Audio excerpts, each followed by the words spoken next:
Hello everyone, कैसे हो आप सभी। उम्मीद करते हैं आप सभी बढ़िया होंगे।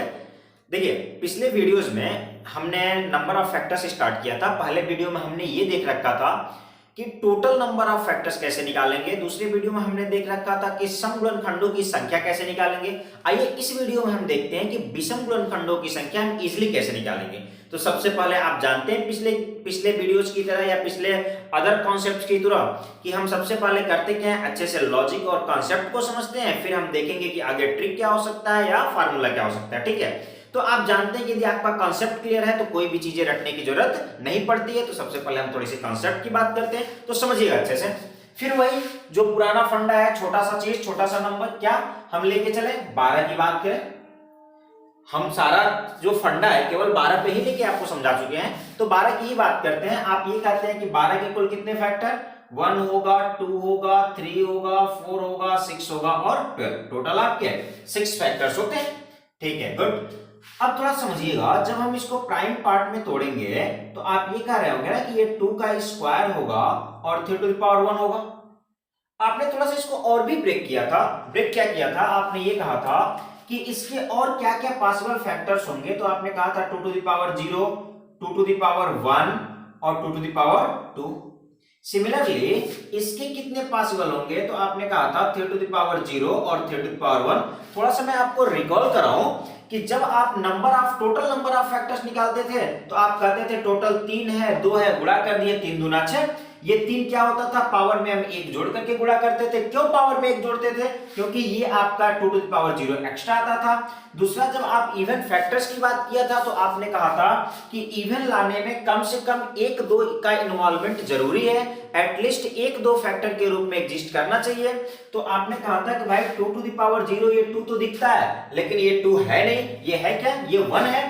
तो हम क्या कर रहे होते हैं, हम बेसिकली ये करते हैं कि जब हम इससे हम कहेंगे कि यदि किसी भी नंबर्स को कंबाइन करेंगे तो ये कभी इवन नहीं देगा, बाकी किसी के साथ यदि हम कंबाइन करते हैं तो सारे क्या देंगे, इवन देंगे। क्लियर। लेकिन जब हम ऑड फैक्टर्स की बात करते हैं, जरा समझिएगा, जब हम ऑड फैक्टर्स की बात करते हैं तो विषम गुणनखंड से पहले विषम संख्या क्या होती है, ऐसी संख्या जो 2 से डिविजिबल नहीं होती है, या आप क्या कह सकते हैं कि जिसमें 2 आपका फैक्टर के रूप में एग्जिस्ट ना हो, मतलब उस नंबर्स में 2 होना ही नहीं चाहिए। तो भाई उस नंबर्स में 2 होना ही नहीं चाहिए, इसका मतलब सीधा सीधा यही हुआ कि ये जितने भी हैं ना, इसका विषम गुणनखंड बनाने में कोई रोल नहीं है। क्यों, क्योंकि जब ये इन्वॉल्व हो जाएंगे तब आपका विषम गुणनखंड नहीं, कौन सा बनेगा, सम गुणनखंड बनेगा। क्लियर। तो इसीलिए जब भी हम इस तरह का विषम गुणनखंडों की संख्या निकाल रहे होंगे तो जितने भी 2 के पावर के रूप में होंगे हम सबको क्या कर रहे होंगे, हटा देंगे, हम इसका इन्वॉल्वमेंट करेंगे ही नहीं। बाकी जो बचा, ये कितने बचे, 2, तो आपके इसके जो 12 है उसके 2 ही ऑड फैक्टर्स होंगे। क्लियर। इस 2 ऑड फैक्टर्स में यहां पे आपको क्लियरली दिख भी रहा होगा कि 2 ऑड फैक्टर्स कौन है, 1 और 3 है। क्लियर, ठीक है, बढ़िया। तो इसका मतलब हम इसको यदि जनरलाइज करें कि नंबर्स के फॉर्म में या बहुत बड़ा नंबर आ जाए तो हम कैसे करेंगे, तो जरा अब यहीं से आप समझ सकते हैं। मैं इसको जनरलाइज कर दूं, मैं कहूं कि मेरे पास यदि एक नंबर है, किस तरह से के फॉर्मेट का है, 2 to the power p into b to the power q into c to the power r, जहां b और c ये क्या होने चाहिए, याद करिए पिछले वीडियो को, विषम अभाज्य संख्या। क्लियर, विषम अभाज्य संख्या। इस केस में total number of odd factors, मैं ऐसे लिख दूं, टोटल ऑड फैक्टर्स, कुल विषम गुणनखंड कितने होंगे भाई, अब आप खुद बता सकते हैं। कुल विषम गुणनखंड जो हो रहे होंगे, आप कहेंगे कि विषम लाने में 2 का इन्वॉल्वमेंट नहीं चाहिए, तो यहां से 2 को हटा दीजिए। बाकी आपके जो भी होंगे विषम अभाज्य संख्या, इसके पावर में 1 जोड़ेंगे और हम क्या कर लेंगे, सबको मल्टीप्लाई कर लेंगे। तो यही आपका टोटल ऑड फैक्टर का कॉन्सेप्ट आ रहा होगा। क्लियर। तो ये चीज रटिएगा नहीं, बैठ के रटने की जरूरत नहीं है, ये चीजें आपको दिख रही होंगी सारा। मैं एक एग्जांपल के थ्रू समझाऊं। यदि मैं कहूं आपसे कि कोई भी नंबर है, मैंने कहा एक नंबर है 420, आप लोगों का फेवरेट नंबर भी है, तो इस इस नंबर के कुल कितने विषम गुणनखंड होंगे जानना है, तो सबसे पहले हम इसको प्राइम फैक्टर में तोड़ दें। तो प्राइम फैक्टर में यदि हम तोड़ेंगे तो आप जानते हैं कि क्या मैं लिख सकता हूं 7 गुणे 6, 7 6 के 42, 420 हो गया। अब इसको थोड़ा सा और मैं तोड़ू, 7 गुणे 2 गुणे 3 और 10 को मैं लिख सकता हूं 2 गुणे 5। अब इसे लिख सकते हैं कि जो भी नंबर है ये किस फॉर्मेट में होगा, 2 का स्क्वायर इंटू 3 इंटू 5 में लिख दूं इंक्रीजिंग ऑर्डर में, इंटू 5 इंटू 7। देखो 2 का स्क्वायर इंटू 3 इंटू 5 इंटू 7, इन सब का पावर 1 है। अब मुझे लाना क्या है भाई, ऑड फैक्टर्स चाहिए, टोटल ऑड फैक्टर्स। तो उस केस में मैंने क्या कहा कि कहीं भी आपको निकालना है 2 का पावर कितना भी हो, हमको उससे कोई मतलब नहीं है, इसे हटा दीजिए। बाकी जो भी विषम और प्राइम नंबर्स हैं इनके पावर में, पावर क्या है आपका 1 है, सभी में आप 1 जोड़ करके क्या करिए, मल्टीप्लाई कर लीजिए। तो ये जो नंबर मिलेगा 2 2 2 2 इंटू 2 इंटू 2, ये कितना 8। मतलब ये जो नंबर 420 है उस 420 में कुल जो विषम गुणनखंडों की संख्या होगी वो कुछ और नहीं, केवल और केवल कितना होगा, 8 होगा। क्लियर। तो सिंपल सा कॉन्सेप्ट है कि जब भी हमको ऑड फैक्टर्स निकालना होगा हम क्या करेंगे, जो भी नंबर्स होंगे उस नंबर को फैक्टराइज करेंगे, फैक्टराइज करने के बाद प्राइम फैक्टर में तोड़ेंगे, प्राइम फैक्टर करने के बाद 2 का जितना भी इन्वॉल्वमेंट होगा 2 को हम निकाल देंगे। बाकी अदर जो प्राइम ऑड फैक्टर्स होंगे उसके पावर्स में 1 जोड़ के हम मल्टीप्लाई कर लेंगे, वही हमारा क्या बताएगा कि उस संख्या के कुल कितने विषम गुणनखंड होंगे।